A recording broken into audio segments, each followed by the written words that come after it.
Oh, God. All right. It seems that we are live. Let me make sure.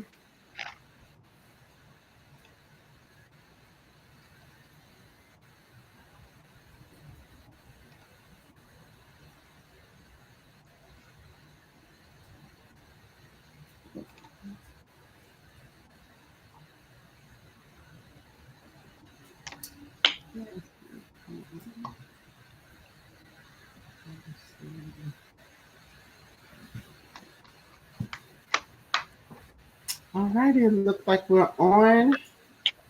If you're coming in, let me know. Give a few minutes for everyone to jump in. Let me do the highlights.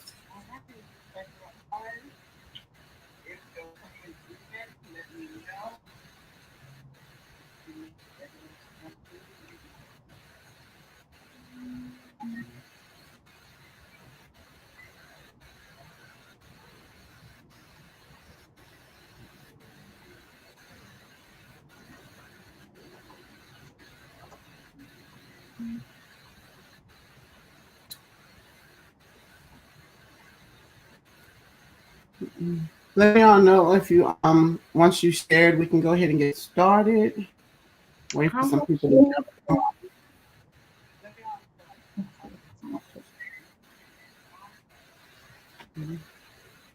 Let me send a little private shout outs to the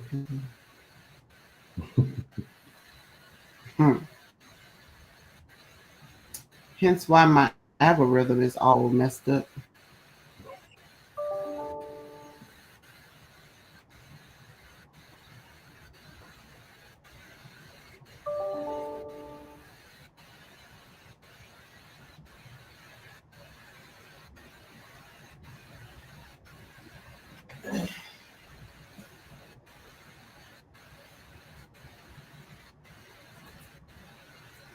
Well, I see Mr. Ryan is on and also Minister Marie is on. Welcome, welcome, welcome.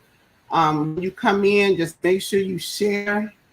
If you know somebody who needs to hear about church and singleness, go ahead and tag them right now because this is going to be. Now, if you was here for part one, I know you have an expectation for part two because I've been sitting here. I'm not single, but I was expecting.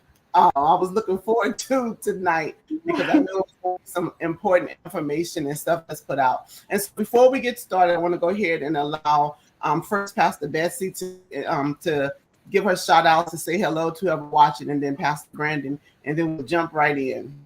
Hello, everybody. I am Pastor Bessie. I am a senior pastor of Acceleration Church in the city of Antioch in California. And so it is just so good to be back on with you guys again. This is so very wonderful. So I'm on Facebook, Instagram. If you want to find me, Instagram, I am PBS. And then I think Facebook is just Facebook, Pastor Bessie. So you can find me there. But I'm so excited about my church and others that are joining because I think it's very informative that we talk about singleness in the church, how to carry yourself, how to conduct yourself. So I think it's great. So I'm excited. Thank you for having me. You're welcome. Thank you for saying yes again. Pastor Brandon. Hello, everyone. This is Pastor Brandon. I want to say, in agreement with my sister, Pastor Betsy, that I am more than glad to be back on once again, which usually here every week. Praise the Lord. Hallelujah. Hallelujah. I thoroughly enjoy it. I really do. I'm more excited about this conversation because it's like, as my sister said, it's needed. So shout out to all my friends, family, loved ones, enemies. You know how I do. I appreciate all of you all. If it weren't for you all, I wouldn't be who I am today. So let's go. And may I please introduce none other than the Reverend Prophetess, Teacher, Counselor, Intercessor of God, the woman of God herself. Yes.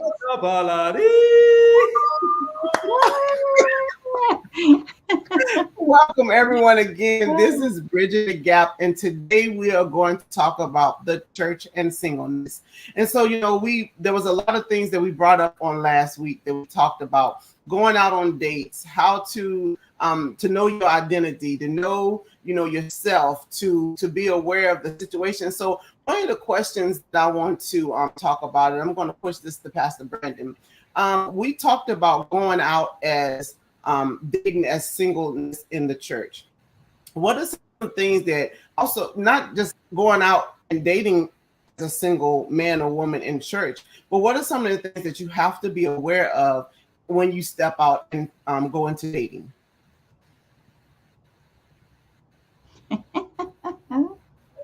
Did I put you on the spot, Okay. Pastor Brandon? Yeah, you did that. All right.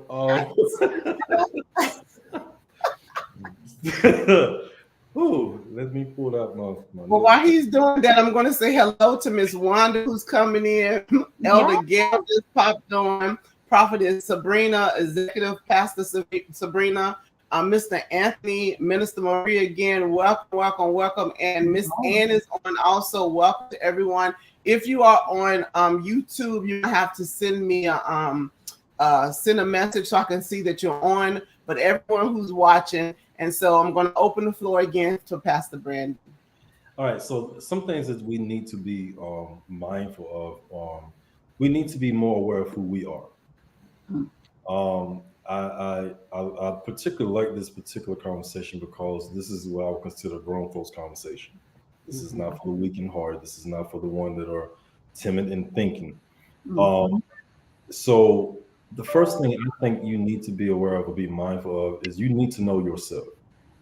If you're having one of them days where you're just not there with yourself, you're not as stable as you need to be, regardless of what the situation be a stressful day, an angry day, or one of those days that your flesh is just rising.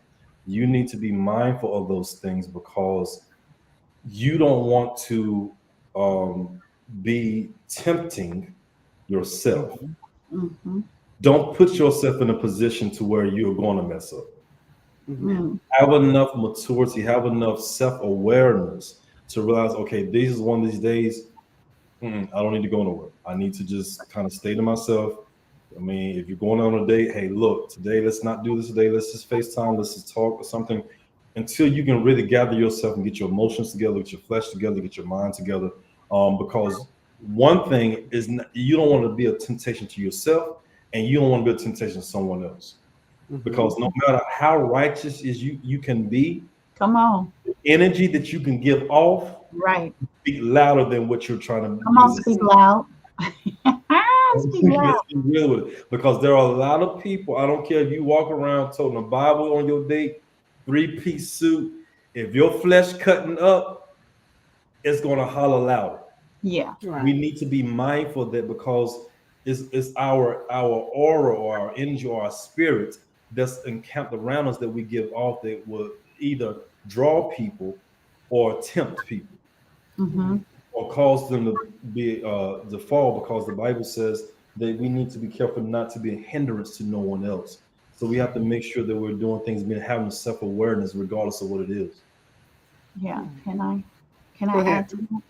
And then we have to understand that sometimes, especially if we're going out with people that we don't know, you can send a mixed signal and you don't know it. Yes. You can send a very mixed signal and you don't know it. So I think how we even started the conversation off last week in part 1, where we're talking about learning how to carry yourselves. Because sometimes if you send off a mixed signal, it can turn into, and I just want to be real. We always be real when we're talking. It can turn into I said no, but you thought I was saying yes. Yeah. Right. You know what I'm saying? Yeah. So I totally agree with Pastor Brandon. Know yourself, understand, the purpose of you dating. Because I'll say from me, as I kind of switch the conversation, if you don't mind, Latosh, the purpose of dating is gathering data. We gathering data. That's what we're doing. We're gathering data. Although we like the eye candy, but we're gathering data. That's what we're doing. Right. So how you act when I get mad.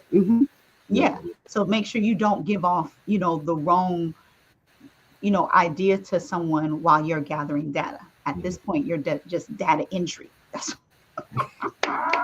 for data entry. I think a lot of Christians are having such, especially women, they're having such a hard time with being able to date because of the uncertainty. What do I do? How do I date? How do I not how I put myself out there, but how do I even engage in a conversation to be put in a place to be able for someone to ask me out on a date. All I know is I have to go to church. I have to walk my call and I have to count the calls for ministry. But what do I do when I'm walking in ministry and my heart and is yearning to have a mate? Well, I'm trying to. I want to be able to have someone, to talk to and to conversate. And it's funny because a lot of times that the married women will come up and try to talk to the single women, or the married men will come up and try to talk to the single men. But, I can tell you all day long as a married woman, you know what, just wait. God is going to send you someone. But yet when the conversation is over and I tell you good night, guess what? I'm going to some arms that's going to be laying in my bed. And so it's Right. going to be, so we have to be mindful, because I remember when I first started dating my husband, this woman sent me this whole email about how I need to be as a woman and how I need to care myself but you got a whole man. Like, send me You got somebody abs. You going home to abs and triceps and biceps, baby. I'm going home to a blanket. Exactly. And so how do we as leaders, as men and women, let's be honest, as men and women who both of you are single and going through the dating or maybe not dating, but how do you do it? How do you start? How do you, as a single, and we're not going to even talk about a single pastor, just a single man and woman. How do you start the approach? How do you tell them how to date as a single man and woman in church? Pastor Brandon. Oh, okay. I got you, Pastor Betsy. I got you. I would say, first of all, know what your standard is. Know what your standard is, because if you don't have a standard, you accept anything. It's true. But in the same time, have realistic standards. Things that actually matter. Yeah. Right. Because I say for myself, when I first was started thinking about dating, and I had all this list of stuff, and I want her to look like this, I want to do this, and now that I'm in my 30s, I'm like, don't none of that stuff matter. If you wear heels, cool. If you wear a hat, cool. But you ain't gonna be wearing heels 24/7. Right. You're not gonna be wearing a hat 24/7. So if you, as you get older, or as you learn yourself, you'll find out what really matters. And most importantly, make sure that they do have a relationship with God. It may not be as deep as yours, Right. but make sure they know how to communicate with God, because you don't want to be to a place where you become distracted in your relationship, trying to fulfill a void, because this is what I'm supposed to have. Because if that person has some type of relationship with God, when you say, well, listen, today, can we pray? It won't be like crickets. Right. So I really feel like the main thing, you need to make sure you have some type of standard. We'll just kind of build off that. Sis, come on. Wait, run that question back again. Run that question back again. Go ahead. Go ahead. You need a question. So when you're talking about dating, how do we let singles know how to date? Which way to date? How to approach dating? I think for me, and this is just for me, I'm very, at this stage, I'm very focused on my goals and what I want to do, and what I want to achieve. So I make it on purpose very difficult to approach me. Is that y'all get what I'm saying? I make it very difficult to approach me, and the reason why I do that is because it's a part of my standard, as Pastor Brennan says, because I need to know that you have confidence enough in yourself Mm-hmm. to see what you like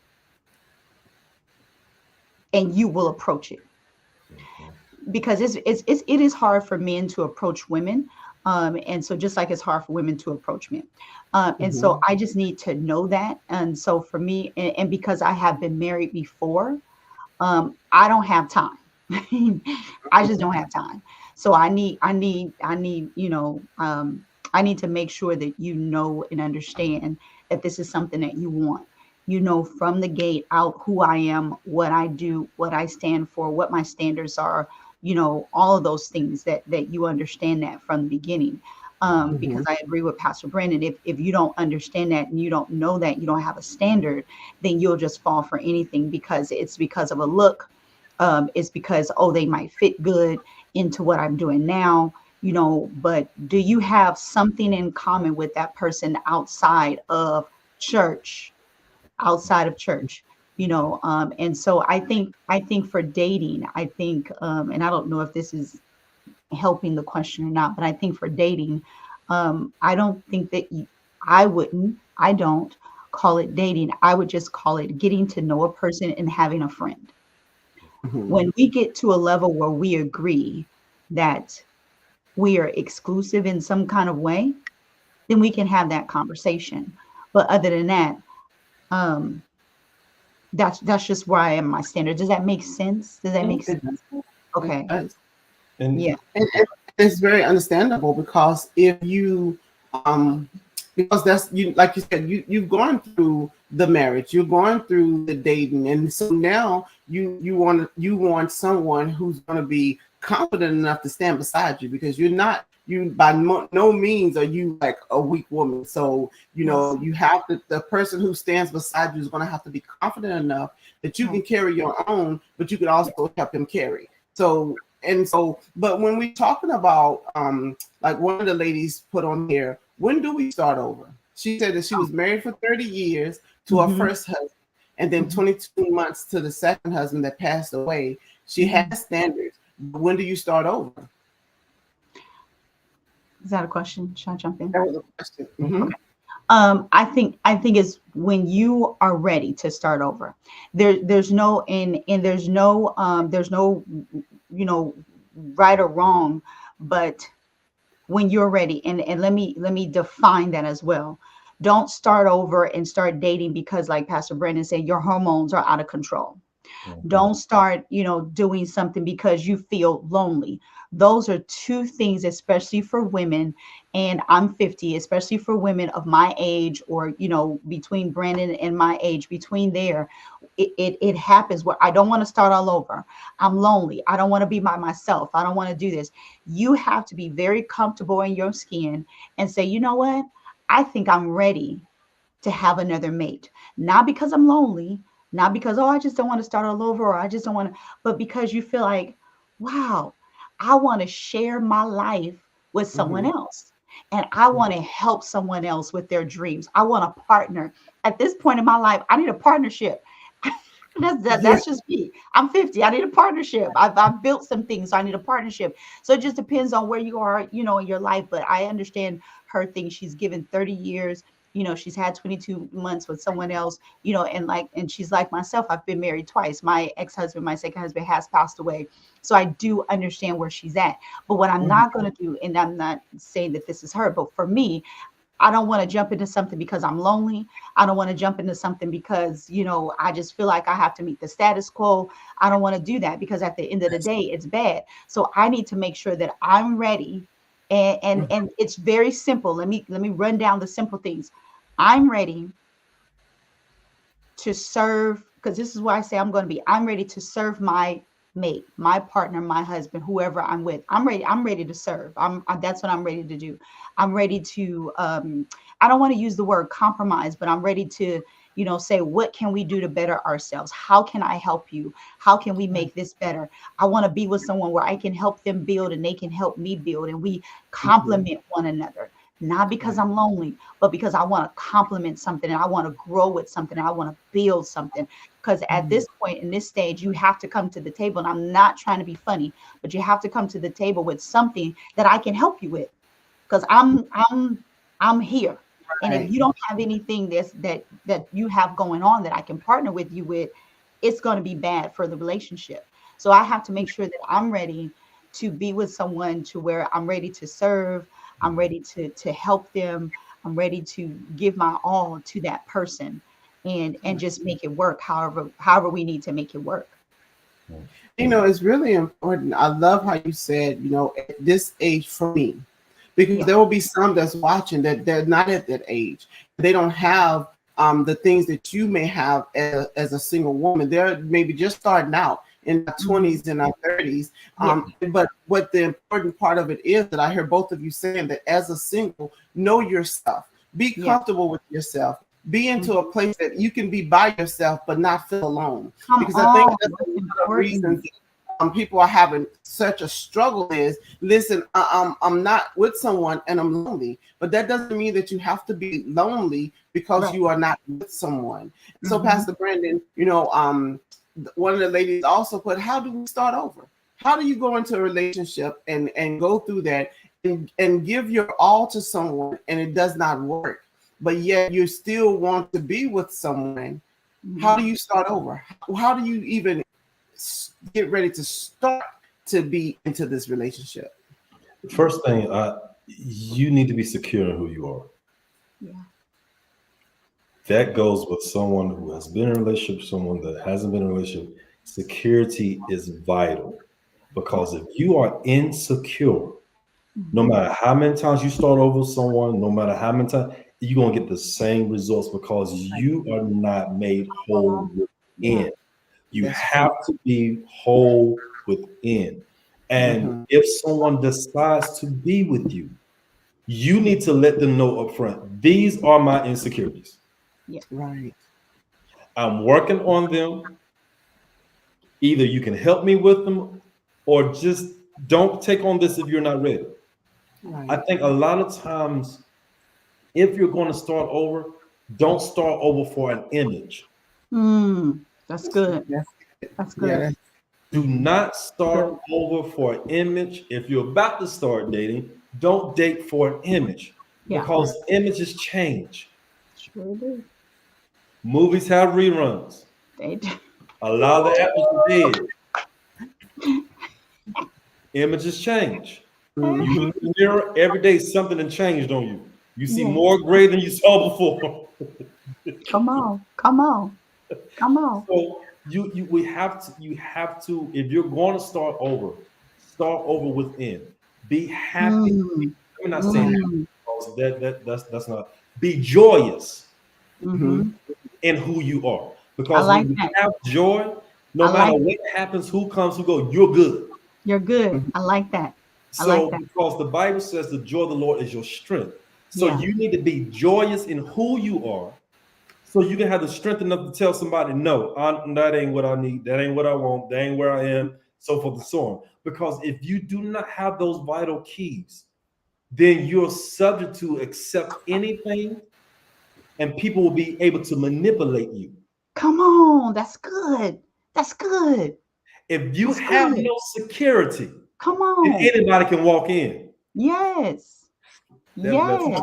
if you are not secure in who you are and have no security, Yes. anybody can trespass. Come on. Right. So if you're going to start over with learning who you are again. Because one thing I have learned going through life, where you were at 20, Mm. 25, you're not there. You're not there. When you cross 30, it's a whole other new life, a whole new mentality. So figure out where you are. Right. Right. Figure out where you are legitimately. Yeah. Hmm. Then you can go from there and say, okay, this is where I am in life. This is what I need. This is what I'm not going to tolerate. This is what I will tolerate. And if it comes down to the end of the list, you like, you know what? I don't need nobody. I'm good by myself. Right. Be okay with that. Yeah. And I think a lot of people, Pastor Brandon, they've been told that, listen, I need to find my half. I need to find my other half, my the Oh, one that's gonna make me whole. And so you're oh, walking around as a half of a person looking for someone to make you whole when you should both of you should come in as a whole person and then become one. Because if not, what if you are, and then you get to a place where you start growing and this person don't want to grow? And I think a lot of women, when they settle for a man, they say, well, you know what, this is wrong and that's wrong and this is wrong, but you know what, I can fix it. And I'm Right. going to tell you now, women, from the married side of it, most men are not going to change. They're going to be the exact same way. That you may be able to go out and buy them some different clothes. You may be able to dress them up, but everything else that they came in with, 9 times out of 10, that's what they're going to hold on to. They're not going to grow. They're not going to change. So if you're looking for someone who you can groom and you can change, or you know what, I could pray and he's going to get better. I can seek the Lord and things are going to change. I'm going to tell you now, the reality of it is, what you go in with is pretty much what you're going to end up with. Yes, you guys can lose weight. Yes, you can, dye your hair. Yes, you can buy other clothes. But the things that's on the inside is going to be the things that's on the inside. And so we have to be able, and then, when we talk about unequally yoked, and I think a lot of people struggle with that, unequally yoked. They're looking at, so before I say what I'm going to say, let's talk about what it really means to be unequally yoked. Pastor Betsy. Yeah, that is a very popular question. It's a really good one, but I want to interject this in there too, because I was going to ask the question: when people say I'm looking for my other half, what half are you?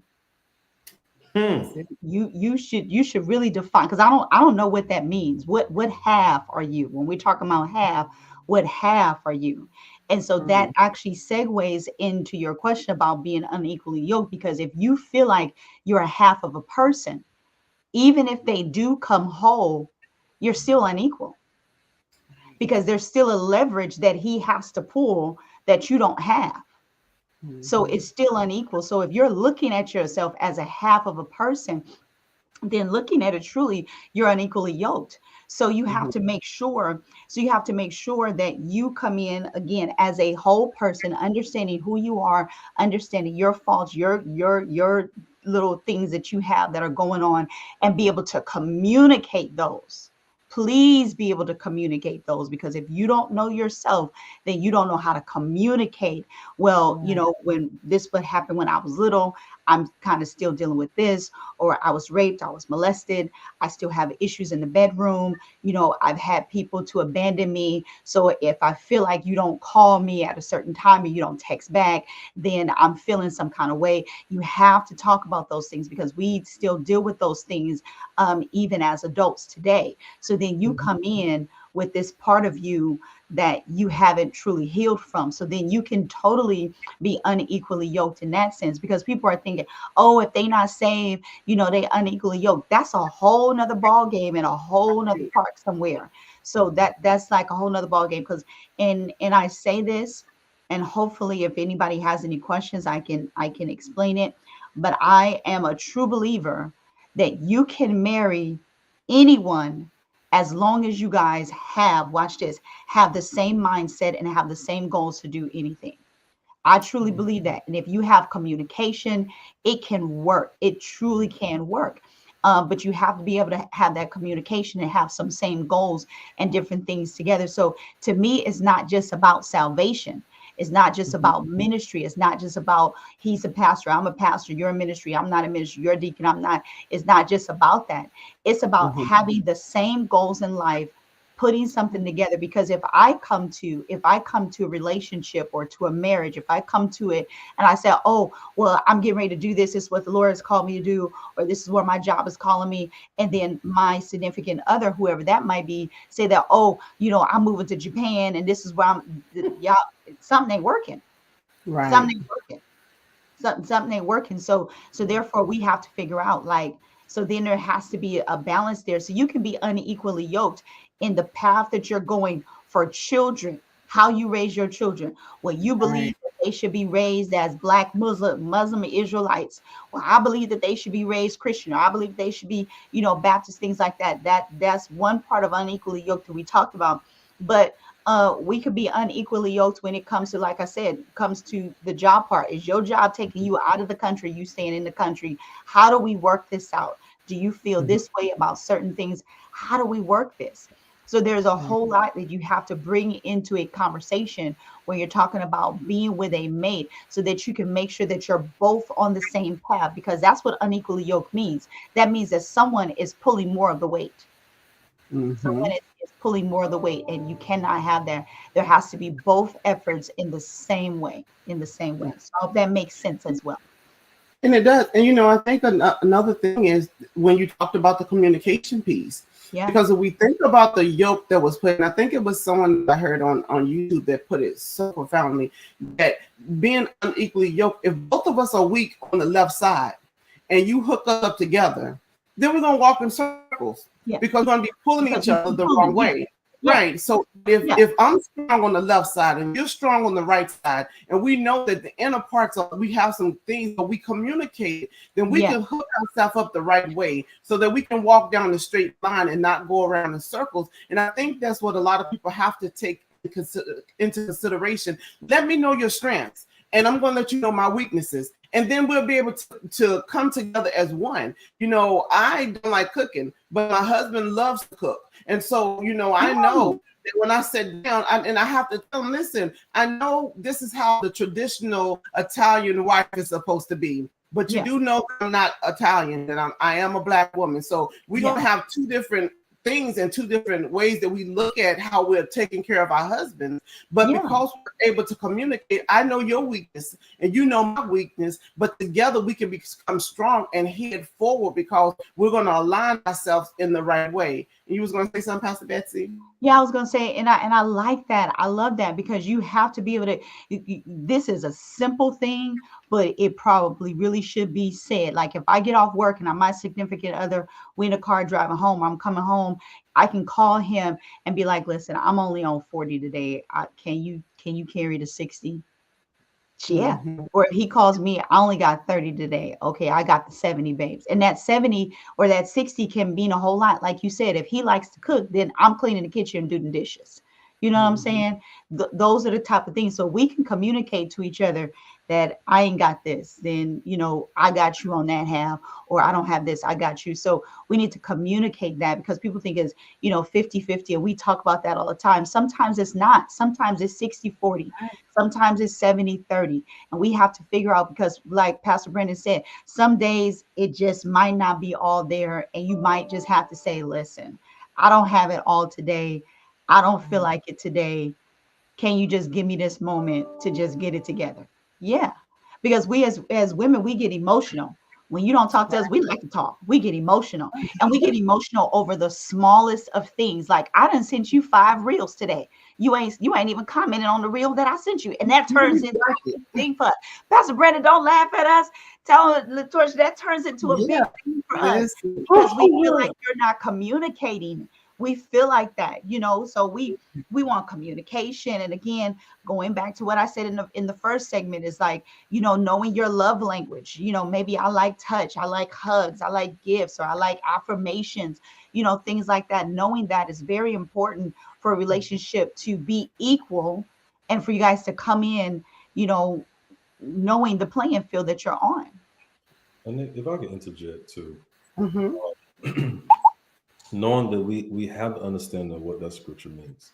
So I want nobody to think, well, oh, they don't know what they're talking about. No, we understand it's talking about marriage, but in the same token, the basis of that is a covenant. Marriage is a covenant. Mm-hmm. So if you're in a covenant with someone and their faith is not where yours is, and I'm not talking about the Christian faith, but I'm talking about have faith enough to know, babe, you want to do this goal, I got you.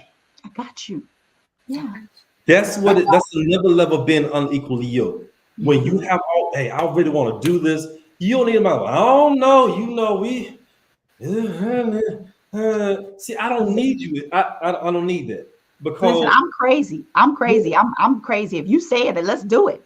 yeah, You need 3 million. Let's get this money. Let's get this right, money. and that's what you need because sometimes the only voice you hear is what God gives you, and Mm-hmm. it'll look crazy to everyone else. But if we're in this together, we're supposed to be on the same wavelength, on the same faith that says, "Hey, if God told you that, we gonna roll with it. We Yeah. gonna go." Because think about it, Abram. God told him, get up and move. Leave all your kinsmen, leave everybody. And you think his wife was just like, well, listen, you sure? No, she got up and left with him. So you need someone that's big and that was match your energy. Yeah. If I'm gonna come with this 100, and my 100 may be 60, but that's all I have for that day. That's all I got. Right. And so I remember seeing this reel, or I think it's on Instagram or something. And this young man was in the car with, I guess, his fiance or his girlfriend, whatever it was. And he broke down crying because I think he had just lost his job. Mm-hmm. She told him, said, listen to me, look at me. I got you. I got you. We're going to get through this.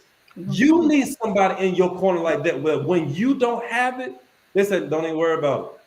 That's being equally yoked. That's being like-minded, being on the same path, that if you don't have the faith today, I got you. I got you.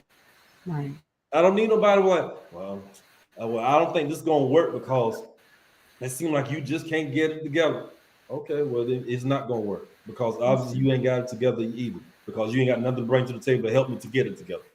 And you know, it's so funny because as we was talking, I remember that I had that list. You know, we all have the list that we write out. I want my man to be this, and I want him to be this tall, and I want him to have this color skin. I want him to have. So I had my ideal black man, and it had the whole list of what I wanted, what I needed, how he gonna look, and you all know I am married to an Italian. So, but what I realized, everything that I thought I wanted is not what I needed. Yes. It's so superficial. Yes. And so my husband didn't hit all the things that I had on my list, but he was exactly what I needed. Like he was the person that I needed to push me into being who I am. And so I almost missed out, because when he walked up to me and I was like, I know you lying. Don't hook us up. I'm not. I know you lying. I know you lying. I know you lying. That's the thing. I know you lying because my husband is 6'5", dark skin, small waist. I had my list, but I'm so thankful that he was like, listen, I know I brought him over here. You're gonna talk to him because it was what I needed.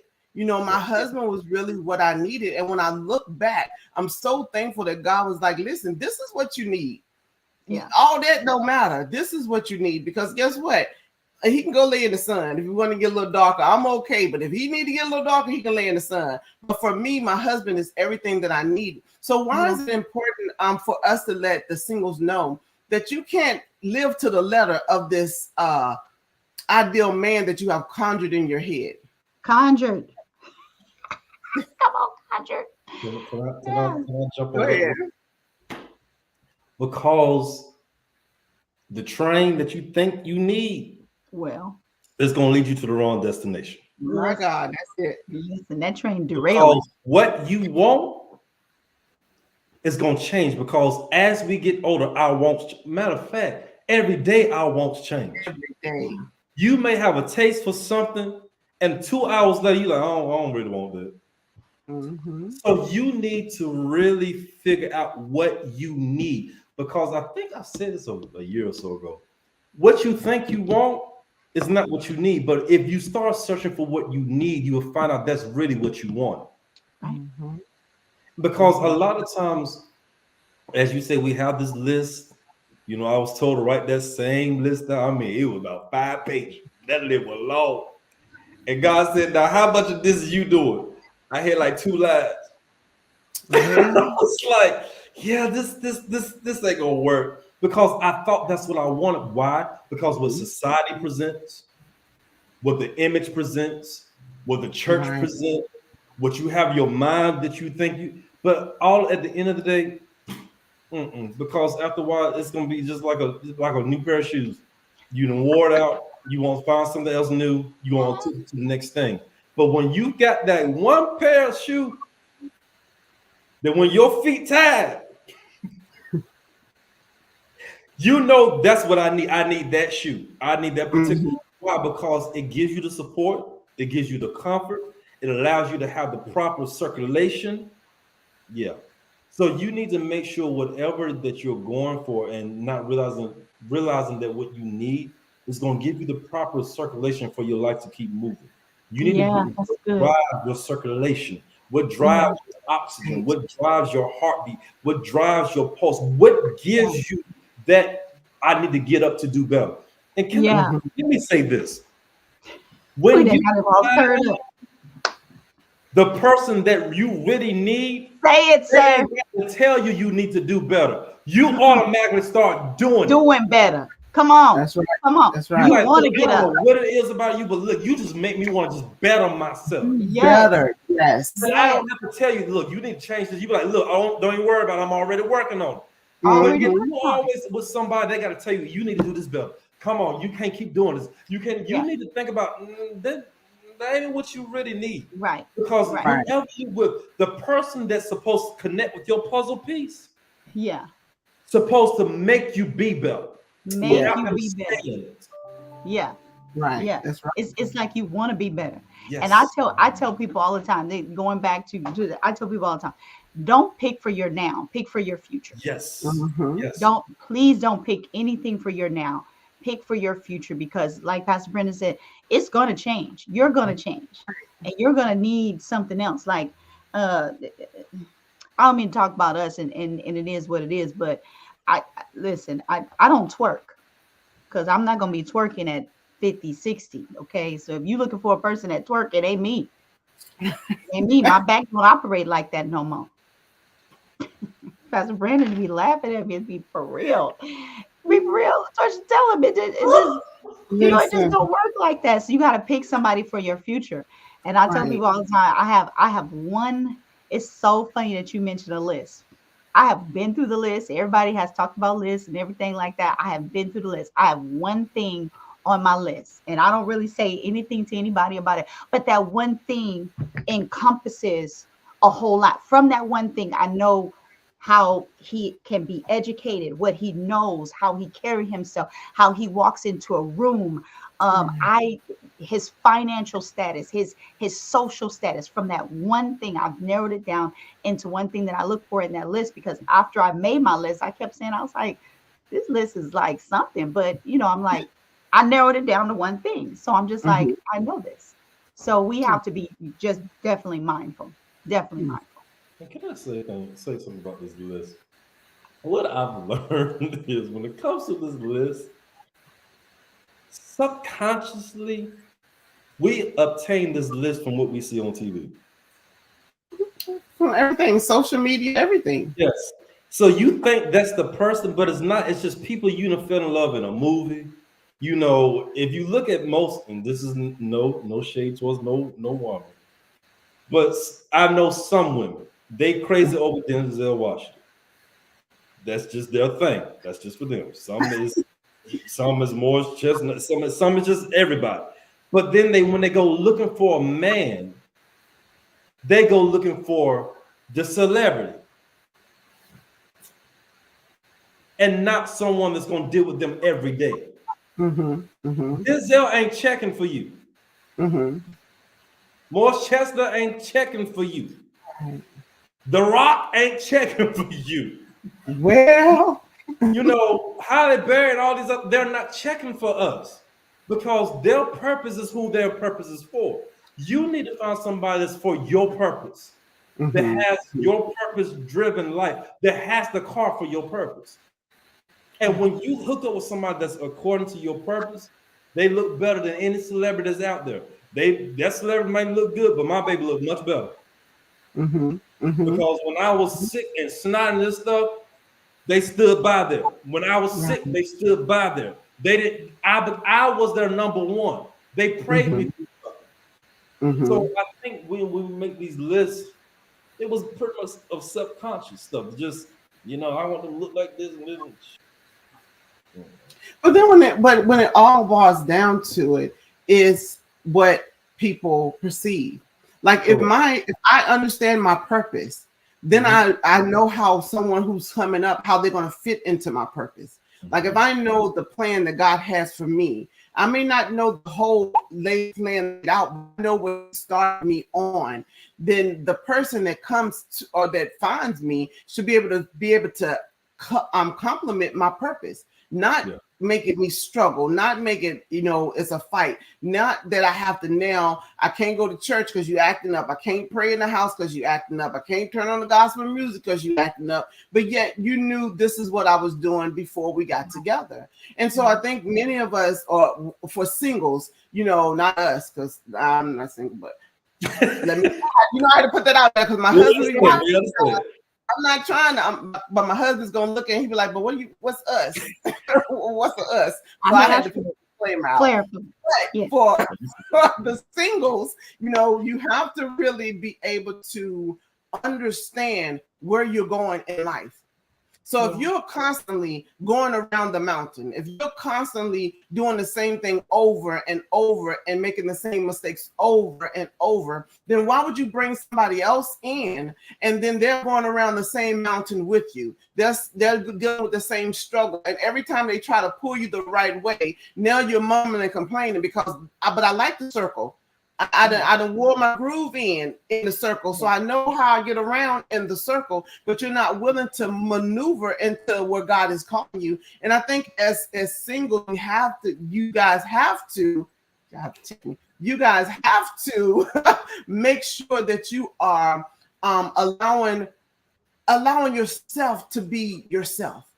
Allowing yourself to just enjoy being you. If you laugh and you're going to start choking after you start listening, if you're laughing and tears start rolling down your eyes, that's you. So that when you get around someone and they tell me, well, why are you always crying? Well, you don't know me because I'm laughing so hard that I'm crying. But if you understood my purpose, you understood. And so when we're talking about maneuvering and moving, because it's something, if you don't have the right type of gas in your car, now, if you have a hoopty and you can put the 87 in and be okay, but if you have a top line car, you're gonna have to put the right grade in because not only mess up the car, but you're not gonna get the high performance that you need. So why is it important that we know what we are bringing to the table so we know how to move when things happen? Pastor Brandon. Ooh, let's go with that analogy you said. Because what happens if you put the wrong grade of gas in the car? Come on. Your engine go up. Yeah. You got more problems. You can't go nowhere. So if you put the wrong person in your life, you're not going to flow with ease. It's going to always be this jerking. It's going to always be this trauma. You always got to get something worked on. Lord, I got to go see a counselor. Oh, this, then, the third. This, that. Lord Jesus. Well, that was your fault trying to put 87 gas in a Maserati. Come on. Yeah, that's my car. I like the car. But yeah, so we have to be mindful that it's who you're supposed to be what's supposed to move seamlessly. Come on. Stitch us together. Because after a while, that's going to break. It's going to break. Mm-hmm. But when it is seamless, no one can see a division. No one can see a way to get in between that. Yeah. Because it's so tightly knit. But if there's a stitch, somebody can pull one little string and it's connected to a whole other thing. So you have to make sure that you're dealing with the right grade for your vehicle. I like that analogy. I'm about to use that. Appreciate it, Professor. Yeah. Just give me a shout out. You can use it. Yeah. I got you. Pastor Betsy. Yeah, I was going to say, I love that analogy because it's really good because watch this. It doesn't ruin your engine right away. It's over a period of time. Yes. And you're thinking that you're okay. It's over a period of time that it does that. But I love what Pastor Brendan said. It's like nothing can get in between you. And each person, you know what you're supposed to be doing in the relationship. And I want to go back to even how he said the celebrities are not looking for us. But if you look at all the celebrities that we mentioned, just the ones that we mentioned, the couple of ones that we mentioned, Denzel's wife, she ain't nowhere in acting. That baby ain't nowhere in acting. Nope. She knows her position. She knows who she is. And she's fine with that. She's not trying to get no light. She's not trying to get no shine. She's fine. The same thing. What's the basketball player? Kobe's dead. What's the other one? He played on the Lakers. Yeah. His wife. She does hair. Nobody ever knew she did hair. Nobody ever knows. She's not trying to take no shine. So all of them, Samuel L. Jackson's wife, none of them Mhm. is trying to Idris Elba, none of them is trying to take any type of shine. They know who they are, they know what they're supposed to be doing. And a lot of times what I hear from different reels and different things like that, that comes from the male perspective, and Pastor Brandon, you can let me know if this is right. The men say, I find me one woman that's going to help me push my vision. I don't have time for no many women. I don't have time for that. I need somebody with their head on their shoulders that's going to know how to help me run this business, that's going to help me know how to do it, all of that. The young man that wrote the one of the shows, he said his girlfriend, when he was, watch this, when he didn't have any money, when he didn't have a job, watch what he said. He said, my wife bought me a computer and I was able to write the scripts to all the movies that we watch now. So she saw something in him and was Mhm. like, I'm sticking with this. This what I'm sticking with. I'm sticking with this. She saw that in him and she supported him in that. So you have to find someone where you know, okay, you got a vision, let's work behind this, let's do it and get on board with that. Find somebody that has something that you know and stay together and work that plan, and then let that plan work and work it for you. But you have to make sure that you find somebody to where both of you guys are on the same page about what you're getting ready to do. I can't be pulling over here and you pulling over here. That ain't gonna work. Mhm. That's not Mhm. gonna work. If you want 10 children and I want two, it's a problem. Right. Right. A big problem. That's real Yeah, stuff. It's a problem. yeah. And the Mhm. thing is, too, we need to find people that are emotionally intelligent. Oh, sir, Mhm. that's dangerous.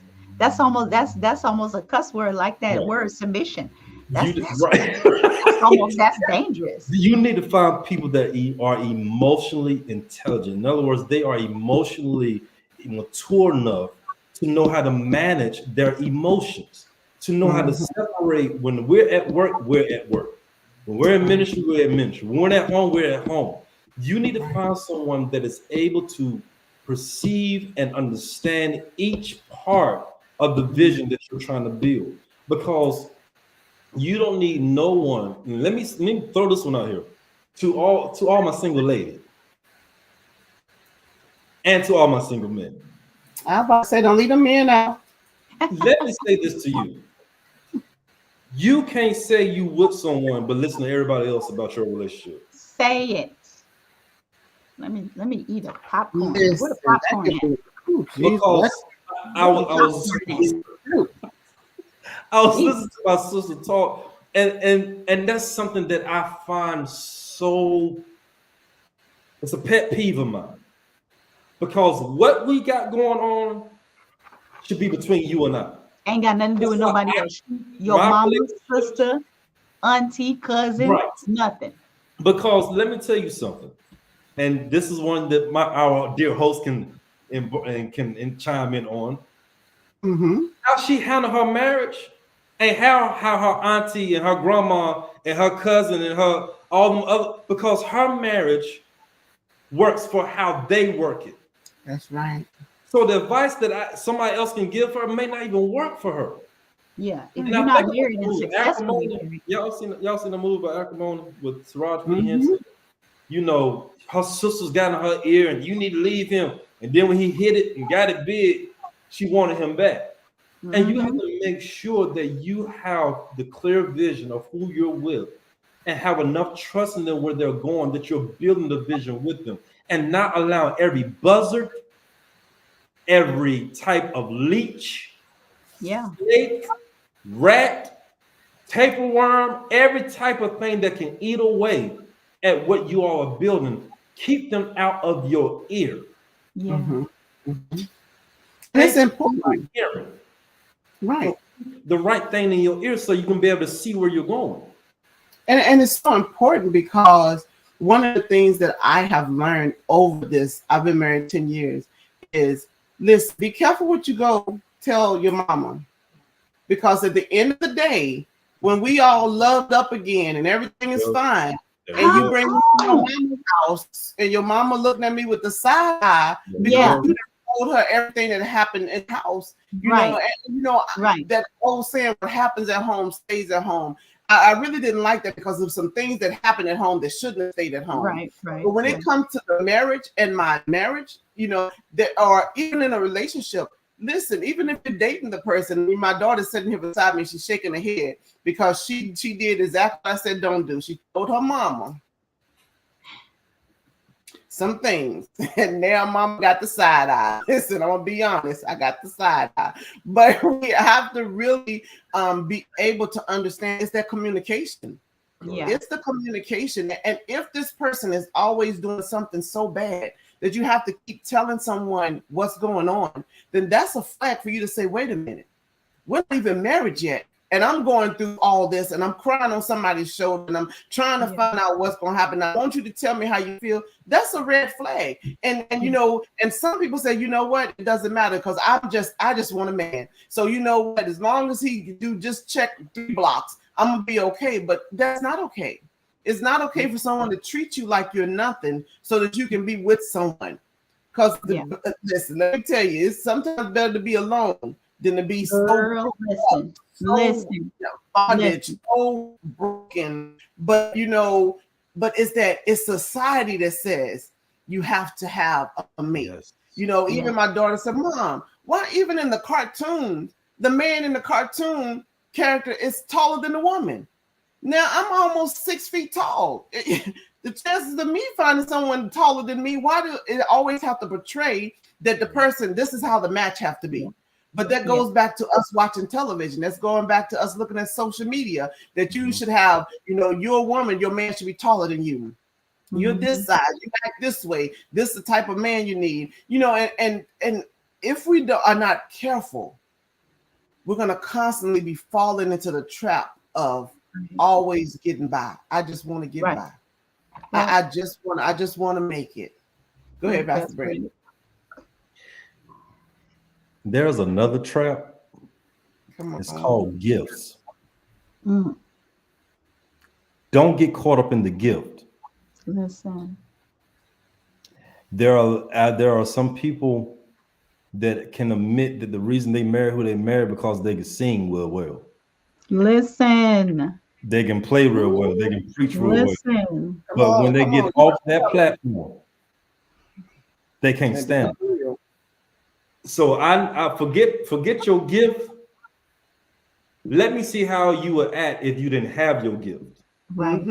Because the anointing and the gifting is attractive. But when that comes off of you, that mask or whatever comes off, let me see who you really are. Because and it comes off. Yeah. Every time. So don't get caught up in the hype that you see. Don't get caught up in the preaching and the way they can articulate and exegete and all this wonderful. That's cute. That's not say cute.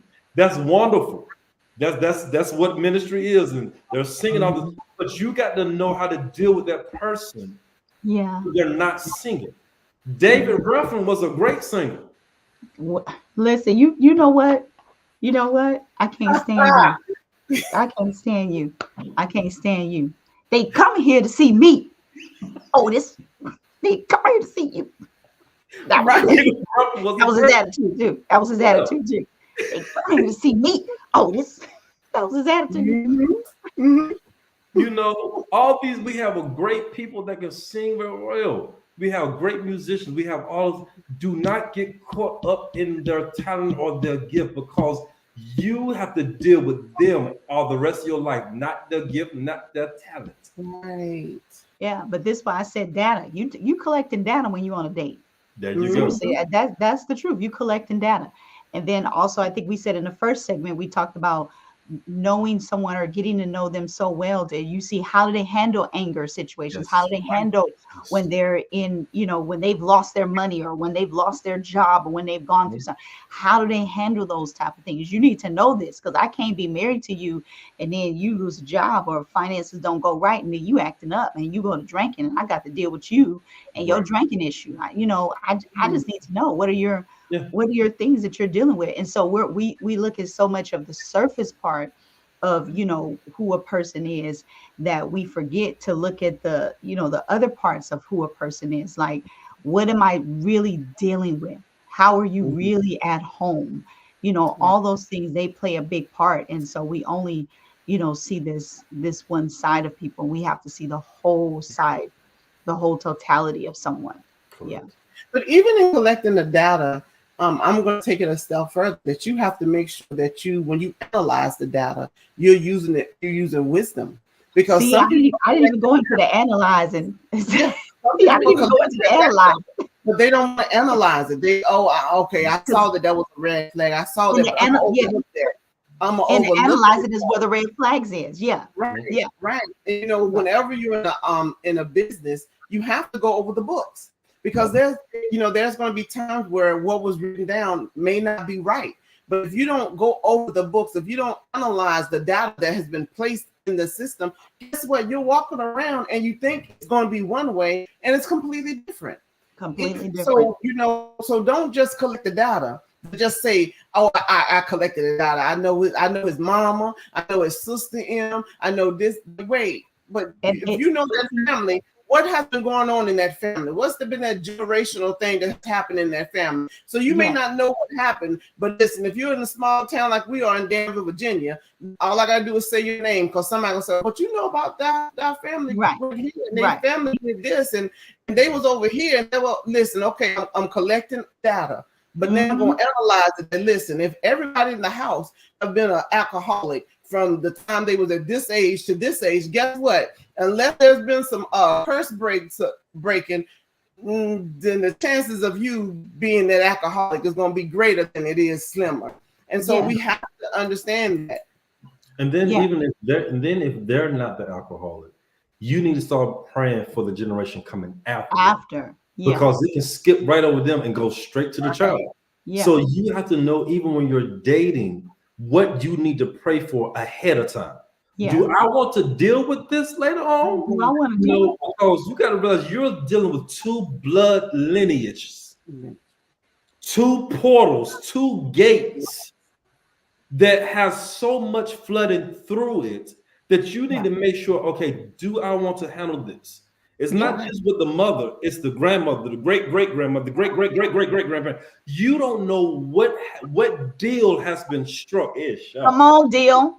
You don't know what deal has been struck in the spirit realm. Come on. And if you're not analytical and discerning what's in front of you, you're going to mess up your whole, you're going to pollute and poison the legacy of your lineage by hooking up with somebody that's not part of your tribe. Not part. Right. Come on, tribe. So we have to be careful of what we're dealing with, who we're dealing with, who we're making spiritual bonds with. Mm-hmm. And I think you said it so eloquently and so great. You said this is a covenant. Yes. If they knew the definition of a covenant, this is a covenant.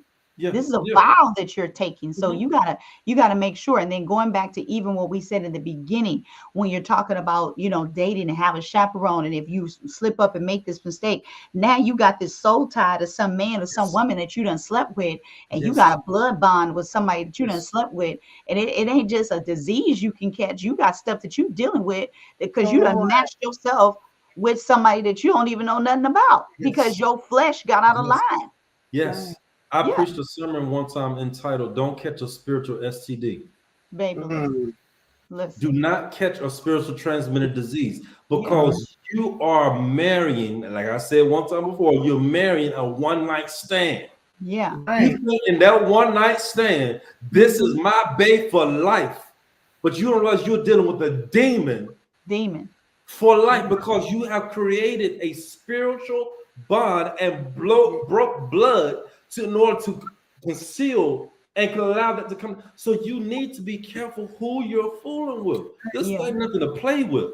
It's not. And then it goes, and then let's go deeper, because after they've had that connection and they get with the spouse that comes along, then I want you to do me like Jonathan did me. I want you to move me like Mary did. I want you to do all the things that all these other people did, because I have not broken that covenant with them. I have not broken that vow with them. I have not broken that spiritual connection. So I'm still longing to feel the same way that this person made me feel, but but you don't understand. Then you're wondering, like, oh, well, I don't want to be with him because he don't make me feel like Jonathan made me feel. And oh, well, she don't treat me like marriage used to treat me. But you don't understand that it's that spiritual spouse that you now have, because we don't talk about it in church, about the spiritual spouses that come in to mess up marriages, and so that's why it's so important as a single to understand that when you get married to this person in the spirit, if you don't break that spiritual connection, you're taking that into your marriage. And so now you're not going to have a union with you and your spouse.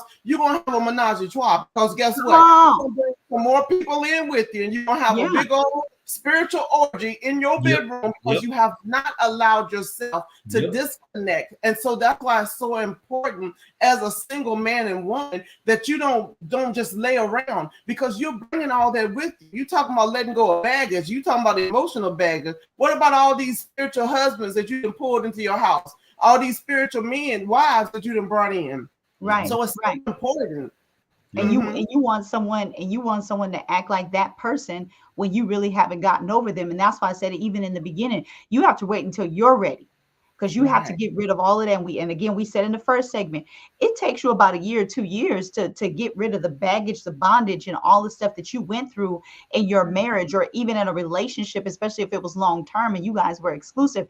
It takes a long time for you to get past some of those things. And some of the things, watch this, and this is why I have to tell a lot of women, some of the things that you complained about that he did that you didn't like, you actually like now, because you were so used to it in someone else that now you're looking for it in someone else. And so you have to go back and collaborate yourself, or refresh yourself just all over again, because now you've picked up some habits from somebody else. You picked up their spirit, you picked up their negativity. If they're depressed, if they're alcoholic, if they're suicidal, if they don't have no drive, if they don't have no vision, you've picked all of that up, and you've damaged yourself in the process of trying to get with someone else, because they had no vision, they had no drive, they had no goals, they had none of that. And here you are, oh, I'm gonna fix him, I'm gonna change her, I'm gonna make no.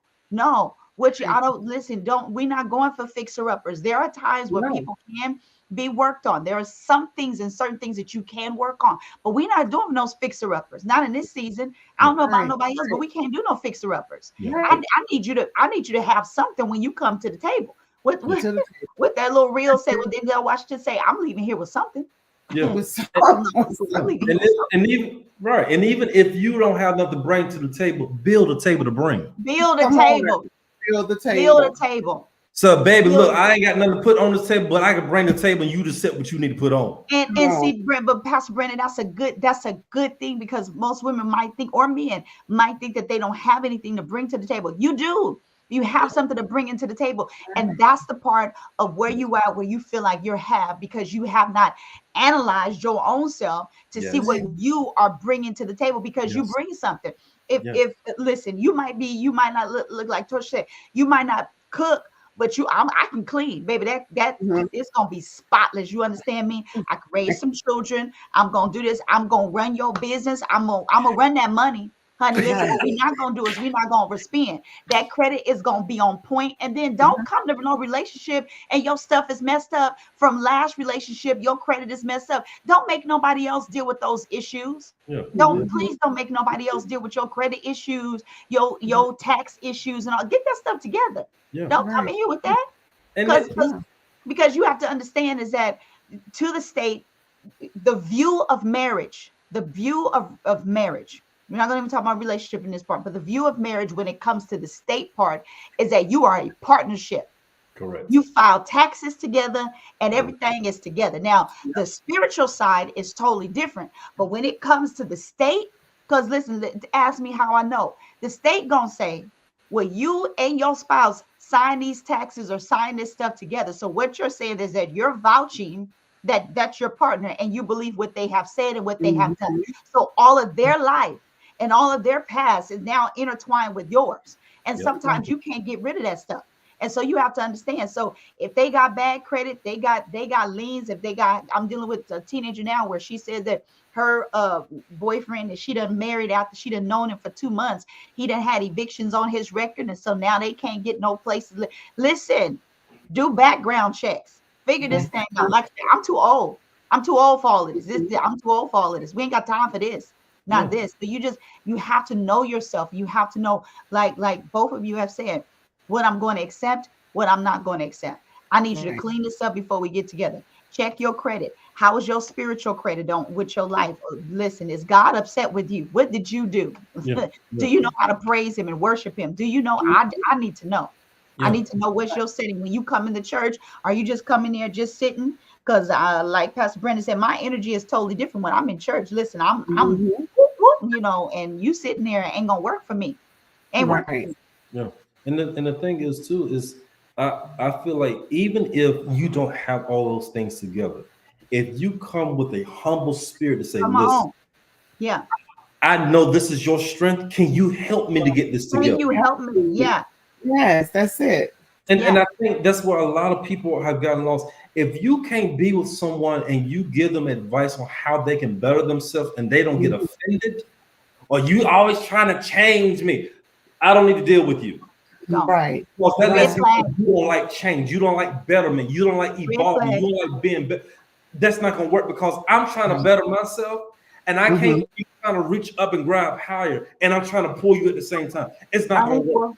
That's what we just Right. talked about. Unequal. Exactly. Mhm. That we And can't. it's so important that we that as men and women who striving to be married, it's important that you do like Pastor Betsy said, you have to make sure, listen, what's my credit like? What's my goals in life? What are the things I'm looking for? But also go back to what we talked about with that spiritual husband and that spiritual wife. You're gonna have to disconnect. You're going to Mhm, have to sever some mhm, things to move forward because mhm. I was watching this thing on television and the man had a string tied to him.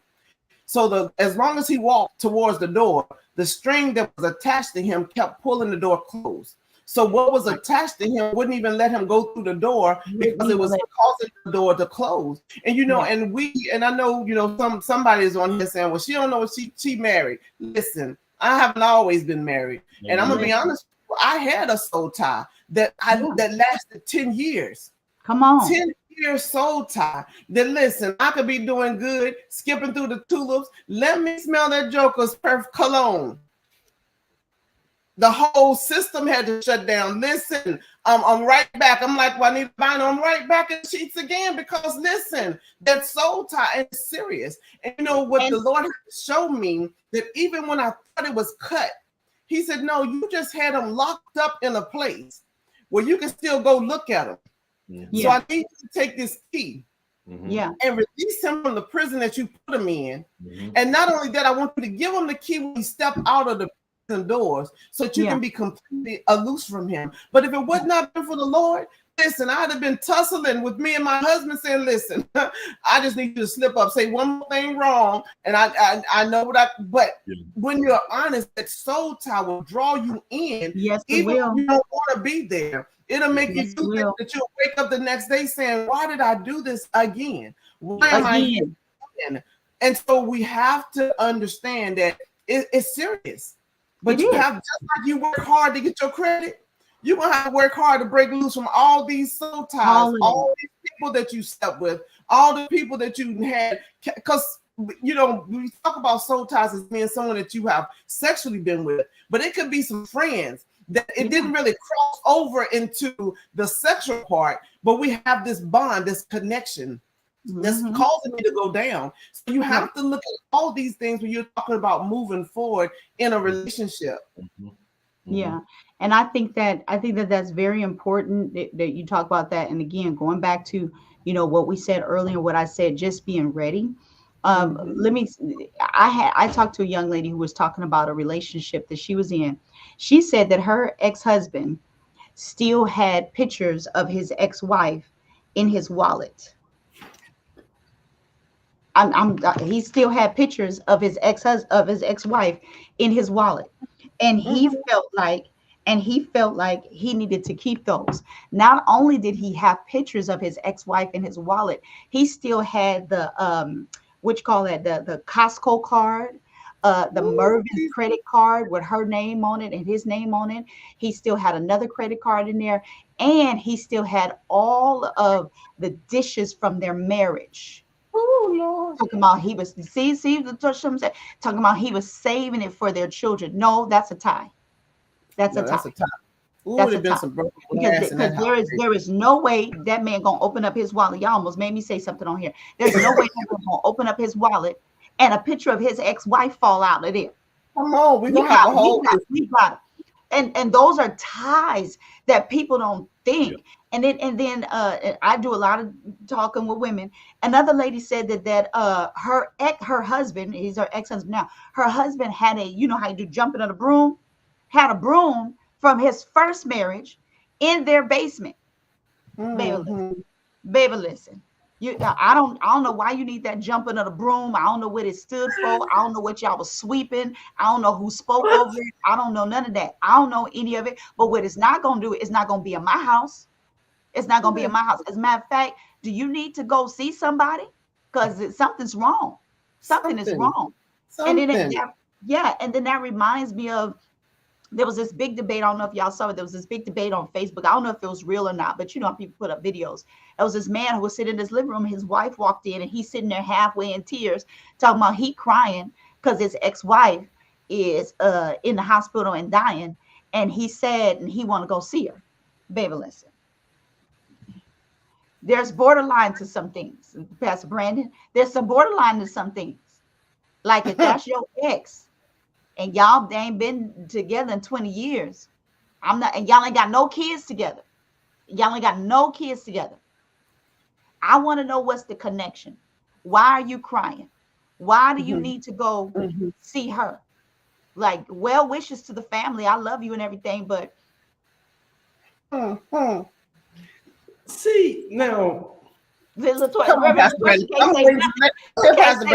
I'm right behind you. Clean. Go ahead, Pastor Brandon. see, this is the issue I'm finding with men. We don't talk like we need to. We don't. Because that last scenario, it bothered me because we don't realize as men, we put women in a very uncomfortable position. Come on. When we do not communicate. If there was something that needed to be said, because now correct me if I'm wrong, two wonderful queens on here, that would put in the mindset, okay, so that means you still comparing me. I'm not as good as she was. No, y'all correct me if I'm wrong. I'm not. It's something that is still there that means that I'm still not feeling that void. You married me, but your heart is still with somebody else. Your heart is still with somebody else. I'll make sure there's an emotional betrayal, not a physical. Yes. And see, come on, Reverend. This is the problem. See, men, it's a sexual thing. Men go off about a sexual. It's emotions for us. If you my husband, we together. You talk to another woman about something intimate that you have gone through or that's going on with you, and you ain't talked to me about it. Oh, we got a problem. Oh, it's a problem. It's gonna be a situation. It's another situation because we are emotional beings. We are emotional creatures, and it's to us. It's like you have emotionally betrayed me because I'm here because, and I think Pastor Brandon, again, in the first segment you talked about it. The rib covers what? The heart and the lungs. That means that I'm supposed to cover your emotions, your breathing habits, how you move about. If you telling somebody else is your rib. Somebody else is your rib. We should be, and this is why we were talking about communication should be very, very important because you need to communicate to me. We need to be able to have that communication. And as women, let me throw this in there. As women, when a male does communicate with you about what's going on with him, please do not throw it back in his face. Thank you. That is a shutdown. He's going to shut down on you. If you bring it up in an argument or if you throw it back in his face, it's over. You're never getting that again. And when I say never, I mean never. Never.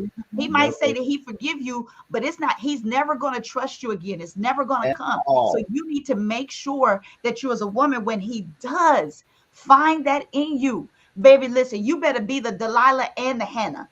and Come on. Miss Sarah. You better be all of it. Let him Come lay in your on. lap, eat all them grapes and them strawberries and everything else, and then you better be like Sarah and say, "Come on, we moving. Let's go." Be moving. You better do like Sarah. You better be like Hannah. I'm going to the priest and I'm getting ready to pray for my child. Yeah. You better have all of them in there, Right.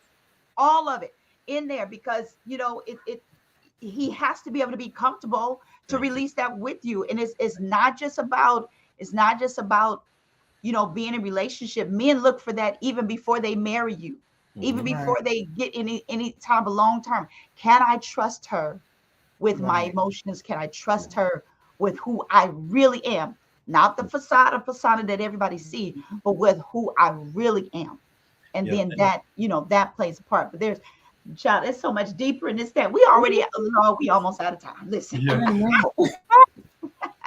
because it's so deep with This is good relationships. to me. I like this. And if we learn how to really communicate, Correct. know who we are, know what we're not going to accept and not accept, the list that we have, make sure that you're on that list, getting those Right. same things, make sure that we collect the data and analyze the data, see the red flags, because it ain't going to turn green. You can't mix no orange or no yellow with that to make it green. It's It's just red, not. period. It's just red, period. And one of the things, and I'll bring this up and I'll stop because I know this is going to bring up a whole lot of stuff. One of the things that I have a lot of women talk to me about is, I'm gonna use the term, but please forgive me because this is what they use, is mama's boys. Mm. We have a lot of mama's boys, and a lot of um, women struggle with men with their relationships that they have with their mother. Mhm. And those are the things that you need to address and need to talk about before you go into any long-term type of things. Right. Because on his side, that is the first woman he ever fell in love with.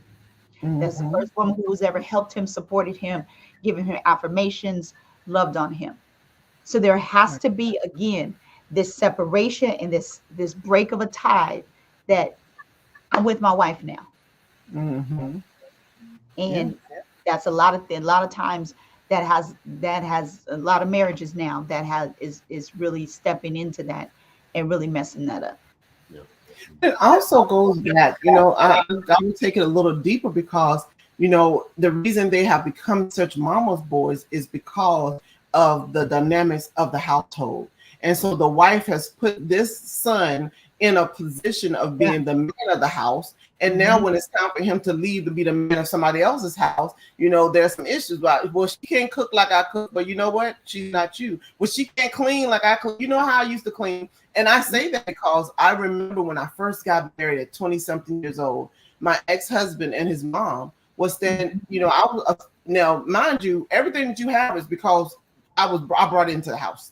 Yeah. And you're on base because I'm in the military. Come We have on. government because I'm in the military. Come And then on. you allow your mama to walk in the house that we live in and talk about, well, she can't cook like your mama cook. Pastor Brandy, you know it was serious because she said, "Yo, mama," not mom. She said, Right. "Yo, mama." Right. Right. Yeah, yeah. So I said, wait. And for me, that Yeah. shattered every respect that I It had for hurt. him because he Yes. never said to his mom, you know what, but that's my wife now. Yes. I am the one giving you this so you can get back and forth to where you need to be. But yet you're going to let your mom walk into our house and Hmm. say what she wants to about me. And, and, Yeah. and that was the downfall of where we started going. Because now Yeah. you don't even respect me enough to stand up for your mom. But that's my mom, but I'm your wife. Yeah. So you're gonna have to make a decision. And I think that's important for everyone to understand. Look at the dynamic. And of Hmm. course, if they talk down to their mamas and treat their mamas any kind of way, that's another red flag. That's So if another they red too, flag. if they're just too close to their mom, that's a red flag. If they're Hmm. too broken from their mom, that's another red flag. So you Yeah. have to be able to again analyze the data that you're Yep. receiving. Because Yep. if not, you will find yourself walking around discombobulated. Yeah. I don't know if I'm coming or going. I don't Yeah. know who's gonna be in the house when I walk in today. Are you gonna be happy or you gonna be mad? Are you gonna be ready to fight? Are you gonna be ready to love? Like what's really going on? Yeah. And these are the things that you have to learn before you get into In a there. relationship. Yeah. And so, you guys, we done went to almost an hour and a half, and I know we still got more stuff. So I'm going to go ahead and start closing us up. But I want to know, Pastor Brandon, is there anything that the Lord has laid on your heart to tell the singles that are watching or the ones who will watch the replay? Yes, make sure that you are tremendously and solid in your security. Mm, Because if you are not, I need for you to start working on that now before you Mhm. decide to allow anyone else to be in your life to live your life with you. Because if they're holding up, if you're seeing red flags, throw up a green flag and leave. This is what it is. It works both ways. And don't hesitate. Don't feel bad for walking away from the friendship, the relationship, the bullship, situationship. All ships sail. Let it sail. let it sail. One, Let it let it sail. sail. Come on, That's let it sail. That's it. Pastor Betsy. I will echo what Pastor Brandon said and just, say also enjoy you. yes. Make sure that you can sit in a room, a house, go on a trip by yourself, go to a restaurant and say table for one and be Mhm. and be truly happy with yourself. A lot of people cannot sit in rooms or drive in the car without any music because they don't like their own thoughts. Be Mhm. Right. happy with you. And if you need to, and I know that this is something that we don't talk about, if you need to, go to therapy. If you need therapy for yourself, or if you don't even know if you do need therapy, just make an appointment. Go see a therapist. Baby, sitting on that couch for 20, 30 minutes and have you crying, go back again, Mhm. and just learn you. Seriously, just learn you. And when you learn you is when the standards start lifting. When you Mhm. learn you, that's when the standards start lifting. And when you start loving yourself, and I love what Pastor Brandon said in the beginning, it's not about being happy, it's about being joyful, because happiness comes from happenings, but Mhm. joy comes from within.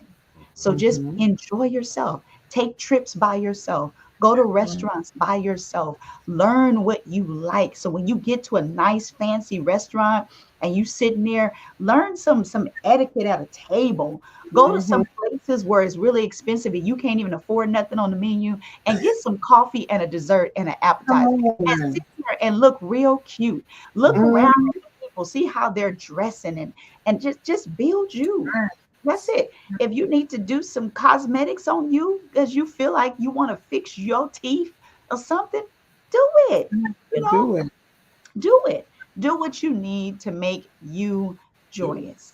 Well, Yeah. thank you so much, Pastor Brandon and Pastor Betsy. And if I would leave you guys with anything, it goes back to what we've been talking about the last two sentences. Know yourself. Yeah. Because if you know yourself, you're not going to waver. If you know yourself, you're not going to lower your standard. If you know yourself, you're going to be confident in how you're moving in the relationship. And you Yeah. know, you won't be so needy. And you know, I think said the young one, I don't even know if they use it anymore. You won't be thirsty anymore because you already Yes. understand who you are. Yes. So you're not searching for someone to fill you, searching for Yes. someone to give you what you need or what you're lacking. Because honestly, because men know, women know when you're needy.